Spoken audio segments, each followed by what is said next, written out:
حي على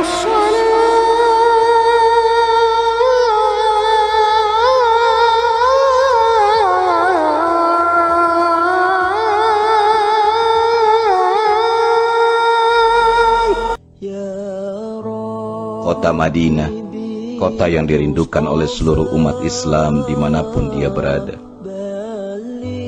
Kota yang setiap ibadah dilipat gandakan pahalanya, dan kota tersuci kedua di muka bumi. Kota yang di dalamnya ada satu masjid yang apabila kita sholat di dalamnya, dilipat gandakan 1000 kali lipat dibanding sholat di masjid lain. Assalamu alayka ya Rasulullah. Assalamu alayka ya Habiballah. Assalamu alayka ya Sayyidil Mursalin. Rindu kami pada dirimu ya Rasulullah. Rindu kami kepadamu ya Rasulullah. Maafkan kami ya Rasulullah yang belum bisa mengunjungimu. Bukan karena kami tak mampu, bukan karena kami tak cinta kepadamu ya Rasulullah. Mulai saat ini ya Rasul, kami akan berusaha, kami akan berikhtiar untuk bisa mengunjungimu ya Rasulullah. Kami rindu ya Rasulullah akan dirimu. Kami rindu bisa sholat di masjidmu ya Rasulullah. Kami rindu bisa berdoa di raudhah. Kami rindu ya Rasul. Kami rindu ya Rasul. Ya Allah, izinkan kami untuk bisa datang berziarah ke Rasulmu ya Allah. Dengan izinmu ya Allah. Dengan izinmu ya Allah. Wahai kaum muslimin, jangan tunda-tunda dirimu untuk bisa datang ke kota Nabi-Mu. Ingat pesan Rasulullah, barang siapa yang menziaraiku setelah aku wafat, maka sama dia menziaraiku sewaktu aku hidup.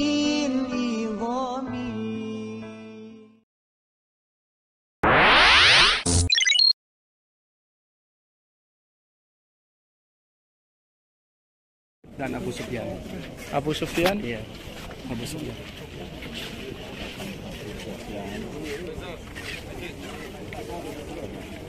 Agil bin Abi Thalib.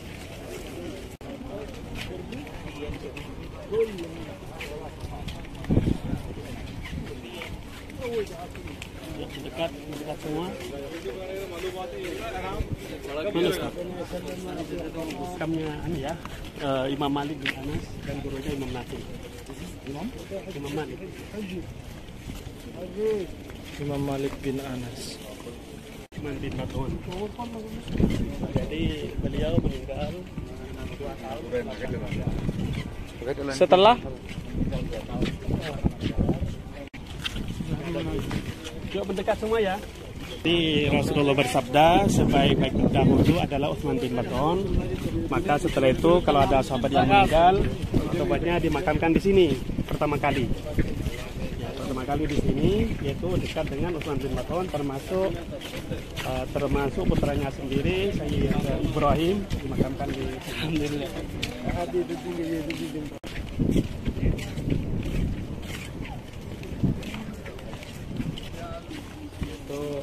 syuhada Hurrah. Itu yang dibatai Yazid bin Muawiyah, tapi untuk salah benarnya kita tidak tahu ya, urusan mereka itu aja.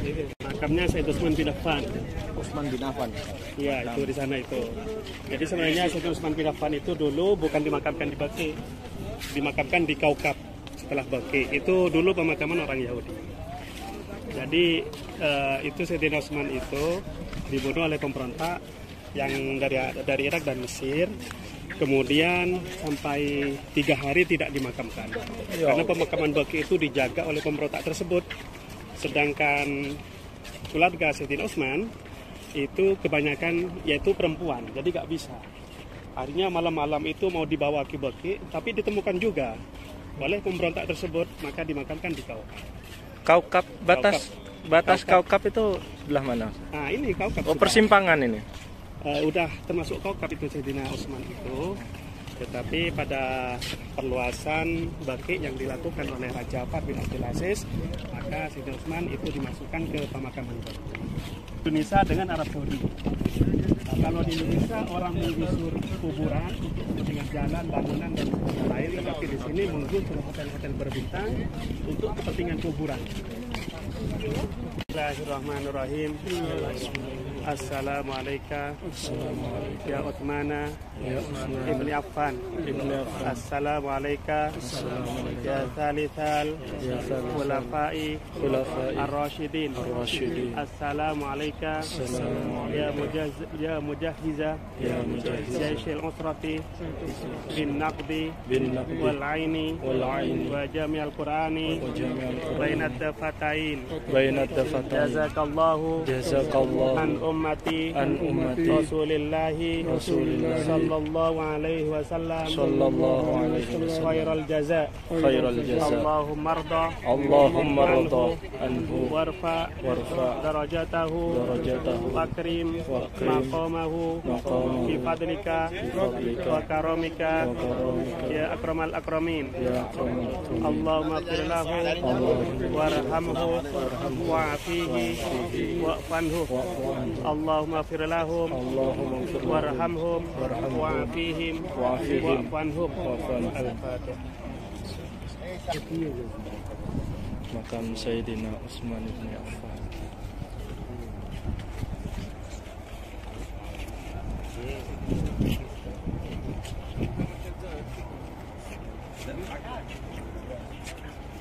Di sini adalah tanahnya lembut tanpa kerikil dan juga ada pohon dulu yang dinamakan pohon Korkot. Jadi sampai sekarang menjadi nama yaitu Baqi al-Gharqad. Jadi pohon Korkot itu yang dipercaya orang Yahudi yang melindungi mereka itu pada hari kiamat. Iya. Dan juga Rasulullah pernah bersabda, man istata ya mutafil madinati falyaqal fa ini asfa'u lima mata. Barang siapa yang bisa meninggal di Madinah, meninggallah, lakukanlah, karena sesungguhnya aku memberikan syafaat kepada orang yang meninggal di Madinah. Setelah itu banyak sekali orang Islam yang merindukan supaya meninggal di Madinah. Karena lahirnya di Makkah. Jadi nanti pada hari kiamat yang dibangkitkan pertama kali dari dalam kubur adalah baginda Rasul, yang kedua ahli Baqi, yang ketiga ahli Ma'la. Yang pertama adalah baginda Rasul, yang kedua Sayyidina Abu Bakar, yang ketiga Sayyidina Umar, yang keempat ahli Baqi, yang kelima ahli Ma'la, dan mereka itu dikumpulkan di antara Mekah dan Madinah. Kalau tidak salah, barang siapa yang meninggal di salah satu dua kota suci itu dibagikan dengan aman, yaitu aman dari siksa kubur, siksa akhirat. Kita dulu ya. Nanti pada hari pemakaman Baqi ini 70.000 manusia yang mukanya seperti bulan purnama dan masuk surga tanpa hisab. Karena memang yang di sini adalah para sahabat, tabi'in, ulama-ulama terkemuka, kemudian ya orang-orang Islam yang haji dan umroh. Sa'ad bin Mu'adz yaitu sahabat Ansor yang sangat loyal dengan Rasulullah, dengan Islam. Dan meninggalnya itu kata Rasulullah sampai ars itu bergetar karena meninggal Sa'ad bin Mu'adz. Ya. Jadi ars itu sampai bergetar. Dijaga ya. Maka Rasulullah dimuliakan kan, dihamparkan karpet gitu kan, suruh duduk ibunya. Dimuliakan oleh Rasulullah. Jadi di antara tawanan itu ada ibu sultan Rasulullah.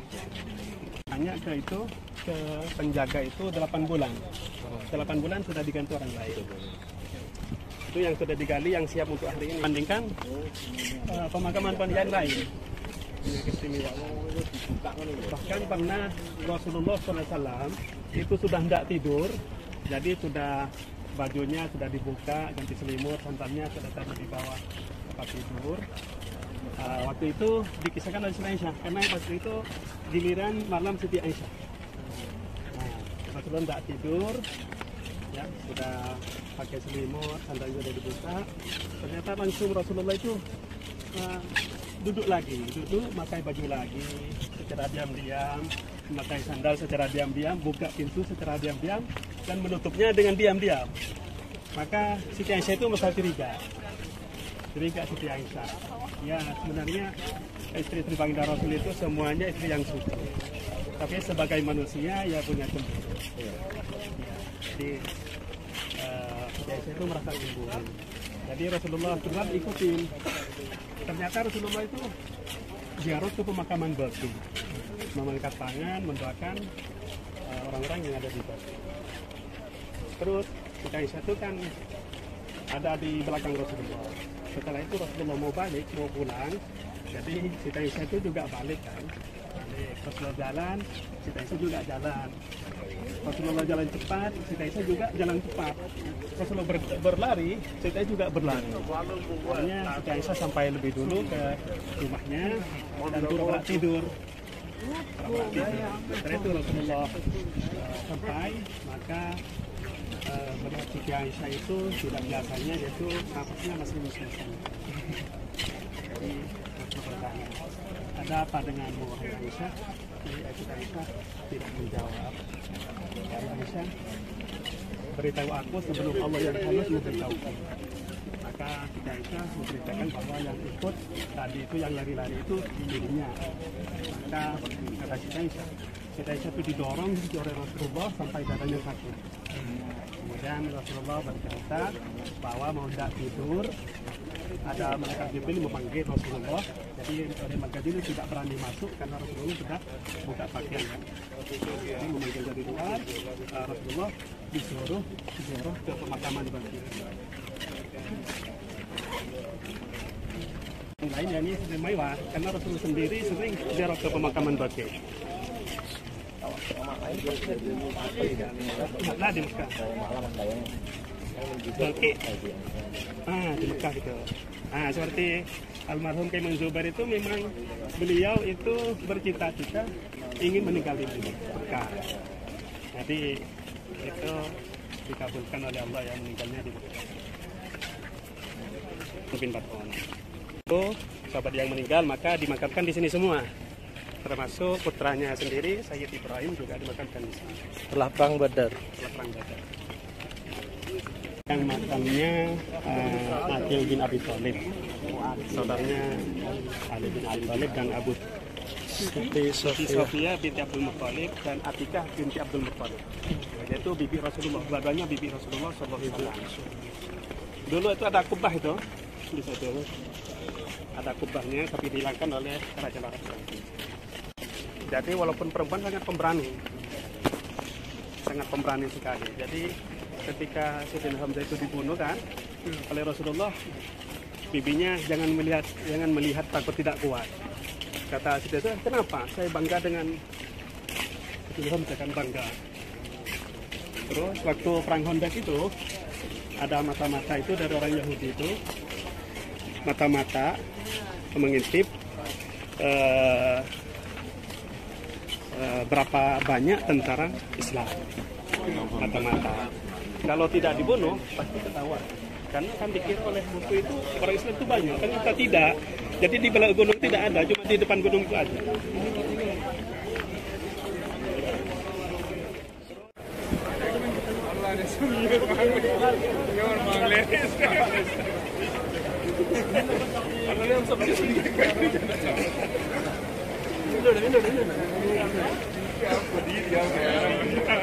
ये मशवरा हुआ था जिसके बाद चाबी है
Siapa kita? Indonesia. Bersama Syafira. Takbir. Orang Arab Saudi dan mukimin di seluruh kerajaan Arab Saudi itu yang tidak resmi itu kira-kira 500.000, jadi kira-kira 3 juta orang. Jadi satu-satunya hutan langsung disulap menjadi kota besar satu hari, satu-satunya di Arafah. Karena Arafah ini gambaran dari padang mahsyar pada hari kiamat nanti, yang mana semua manusia bisa amalnya. Di sana pernah terjadi tragedi pasukan bergajah, yang mana Raja Braha bin Ashabah al-Aslam dari zona Yaman merasa iri karena banyak orang-orang Arab yang berbondong-bondong menuju Mekah untuk berhaji. Maka dia membangun gereja yang sangat besar dan megah untuk mengalihkan orang-orang Arab supaya beribadah di gerejanya. Lalu datanglah seseorang dari penduduk Kinana yang melumuri temboknya dengan kotoran. Ada yang mengatakan dengan darah perawan. Maka Raja Braha sangat marah sekali dan hendak menghancurkan Ka'bah. Maka berangkatlah Raja Braha dengan membawa 60.000 personil dan membawa 13 gajah. Dia memiliki gajah yang paling besar, dan sampai di lembah Muhasir, maka gajah-gajah tersebut duduk, tidak mau beranjak. Kalau dialihkan ke arah yang lain, maka gajah-gajah tersebut mau beranjak, dialah ke duduk, ya. Kalau dialihkan ke Ka'bah, maka gajah tersebut mau beranjak. Dan setelah itu Allah menurunkan azab melalui burung ababil, yang mana burung-burung itu mengambil batu dari api neraka dan lemparkannya sehingga semua pasukan bergajah binasa di lembah Muhasir. Dan lembah Muhasir adalah di sebelah kanan ini, Bapak Ibu. Inilah yang dinamakan lembah Muhasir. Dan satu burung ababil membawa 3 batu kerikil, 1 di paruh, 2 di kakinya, dan dilemparkannya sehingga kalau kena tubuhnya terpotong-potong laksana daun dimakan ulat. Dan cerita tentang pasukan bergajah diabadikan Allah Subhanahu wa taala di dalam Al-Qur'an, yaitu surat Al-Fil. Dan kita menoleh ke sebelah kanan, Bapak Ibu. Di depan sebelah kanan ada 2 terowongan yang agak hitam, itu yang dinamakan terowongan Mina. Masih ingat ya terowongan Mina, Bapak Ibu? Pada tahun 90-an terjadi tragedi di terowongan Mina, banyak sekali meninggal dunia. Ada yang masuk dari sini, ada yang masuk dari sebelah kanan sana dan bertabarkan di dalam, dan konon listriknya mati dan banyak meninggal dunia, lebih dari 1.200 orang. Dan dari Indonesia lebih dari 600 orang, karena memang setelah terowongan ini yaitu tempatnya jemaah haji dari Asia Tenggara, termasuk negara kita Indonesia. Dan perlu diketahui Bapak Ibu, jadi dari kemah ke tempat peleparan jumroh itu jaraknya 3 kilo. PP yaitu 6 kilo sampai 7 kilo, Bapak Ibu, itu semuanya jalan kaki. Jadi kalau sudah dekat pelaksanaan haji, dari Indonesia persiapkan mental dan kesehatan, sering olahraga dari Indonesia, karena di Mekah itu banyak sekali jalan kaki. Dan yang banyak meninggal dunia yaitu puncak haji, yaitu hari-hari Mina, Bapak Ibu. Jadi orang sakit itu bukan per jam, per menit, Bapak Ibu. Ada orang yang sakit datang ke rumah sakit karena memang mungkin kelelahan atau mungkin ada penyakit bawaan, tetapi memang yang banyak meninggal dunia yaitu puncak haji. Nah, ini di sebelah kanan, inilah tempatnya jemaah haji dari Asia Tenggara, termasuk negara kita Indonesia yang reguler, Bapak Ibu. Sebenarnya melempar jumroh itu boleh diwakilkan, Bapak Ibu, diwakilkan, tetapi jemaah haji Indonesia itu merasa kurang afdol. Jadi berangkat sendiri walaupun sudah sepuh sekali jalan menuju pelemparan jumroh. Min alaq iqra rabbukal akram allazi 'allama bil qalam 'allamal insana ma lam ya'lam. Jadi 5 ayat tersebut yang di itu Jibril mengatakan Rasul, iqra, bacalah. Rasul ma'a nabi qari, saya tidak bisa baca karena secara zahiriyah Rasulullah tidak pernah pergi ke sekolah. Bahkan umur 6 tahun Rasulullah pernah mengembala kambing ke punyaan orang Arab Secara hakikat memang Allah menghendaki Nabi yang terakhir tidak bisa membaca dan menulis, disebutkan An-Nabi Ummi, Nabi yang ummi yang tidak bisa membaca dan menulis kecuali bantuan sang ibu. Kemudian malaikat Jibril mengatakan lagi, Iqra, bacalah. Apa jawaban baginda Rasul? Ma'ana biqari, saya tidak bisa membaca. Kemudian Rasulullah dirangkul oleh malaikat Jibril yang sampai sesak nafas. Kemudian malaikat Jibril mengatakan lagi, Iqra, bacalah. Apa jawaban baginda Rasul? Ma'ana biqari, saya tidak bisa membaca. Tapi maksudnya apa yang saya bisa baca? Maka malaikat Jibril merangkul baginda Rasul sampai susah bernafas, kata baginda Rasul. Dan setelah itu, Iqra bismi rabbikal ladzi khalaq, khalaqal insana min 'alaq, Iqra wa rabbukal akram alladzi 'allama bil qalam, 'allamal insana ma lam ya'lam. Kemudian Rasul ingin bercucuran pulang ke rumah istrinya Siti Khadijah binti Khuwailid radhiyallahu anha, dan sesampainya di rumah Rasulullah mengatakan, zammiluni, zammiluni, selimut aku, maka Siti Khadijah menyelimutinya dan didampingin sampai hilang rasa takut. Kemudian Rasulullah mengatakan, ini khasyatu ala nafsi, sesungguhnya aku takut pada diriku sendiri. Dan Siti Khadijah sebagai istri yang setia,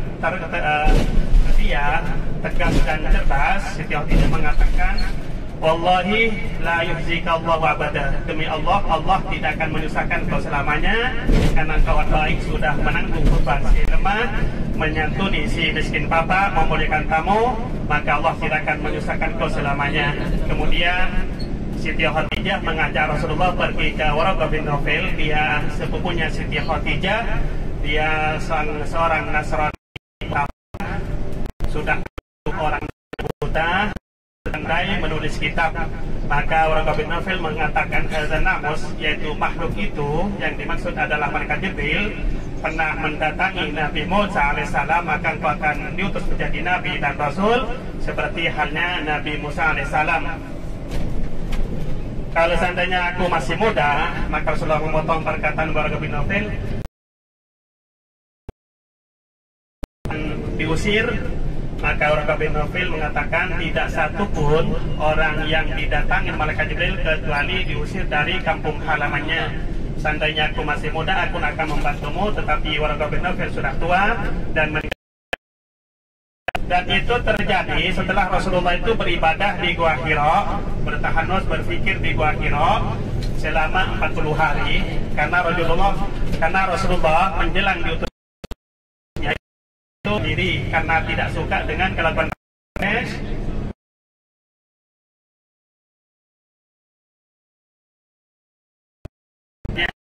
dan mengawini wanita dan atasnya, memabukkan, dan yang terakhir membunuh anak laki-laki dan menguburkan hidup-hidup anak perempuan. Itulah kelakuan kafir Quraisy pada saat Allah itu menyendiri, tidak bercampur dengan kafir Quraisy dan beribadah di Gua Hira selama 40 hari.